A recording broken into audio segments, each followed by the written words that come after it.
People used to say a lot of nasty things about me.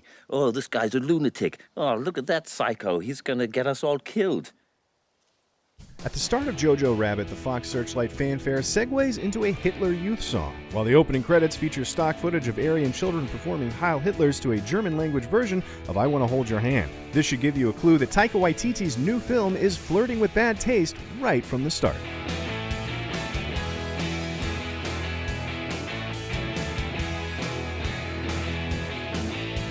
While the film's approach to World War II is unsettling and its comic coming-of-age story frequently outrageous, Waititi and his talented cast find tenderness and humanity in the material, making this a period piece that couldn't be timelier. The film's central conceit is certainly a headline grabber. Kid receives counsel from his imaginary friend, Adolf Hitler. But while that aspect of the story has been placed front and center in the film's early marketing materials and dominates the movie's opening scenes, Jojo Rabbit is about much more than that, with a very different friendship at the heart of the proceedings. Newcomer Roman Griffin Davis plays Jojo Betzler, a 10-year-old boy who steadfastly believes everything he is told by the Nazi Party, and who devotes all his strength and energy to the savior of Germany, Adolf Hitler. Indeed, Jojo is so indoctrinated that it takes him 3 weeks to get over the fact that his grandfather wasn't blonde. Jojo also speaks to imaginary Hitler in times of need, with this fey, petulant caricature of the Fuhrer mentoring the boy and offering what Adolf assures Jojo is really good advice. But what the audience can see is actually really terrible guidance and pretty much the opposite of what Jojo should be doing. With Waititi himself playing the Fuhrer, it's a suitably ridiculous take on a man whom he clearly seeks to mock,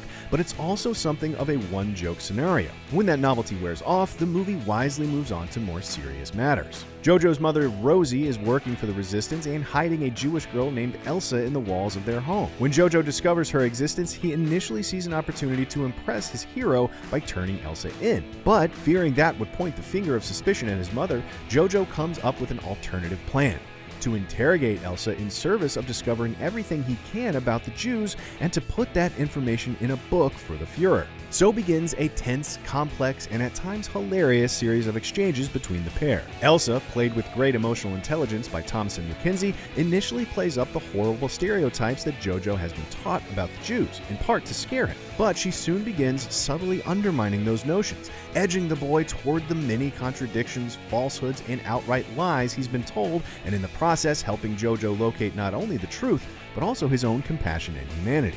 But it's another newcomer who generates the film's biggest laughs. Archie Yates plays Yorkie, Jojo's best friend, and his comic timing and earnest delivery make you long for the youngster to be on screen throughout. Indeed, the scenes that Jojo and Yorkie share are maybe the movie's most heartbreaking, as they are just two normal little boys caught up in the madness and struggling to make sense of a world that's so filled with hate and injustice. Oh, God. Parallels with the kids today are very clear and contribute to Jojo Rabbit being so deeply affecting. It isn't the first time Taika Waititi has tackled such themes. Most of his films, from Eagle vs. Shark and Boy to What We Do in the Shadows and Hunt for the Wilderpeople, have featured messages about acceptance and tolerance. But it rings particularly true in this scenario. At a time when fascism and extremism are growing in popularity all over the globe, it's a story that's as much about now as it is 1945. The concept of a kid's imaginary friend being Adolf Hitler is as unpalatable as it is potentially funny, and every last laugh is wrung from the scenario before the film gets serious. And make no mistake, when the laughter stops, Jojo Rabbit is filled with genuine horror.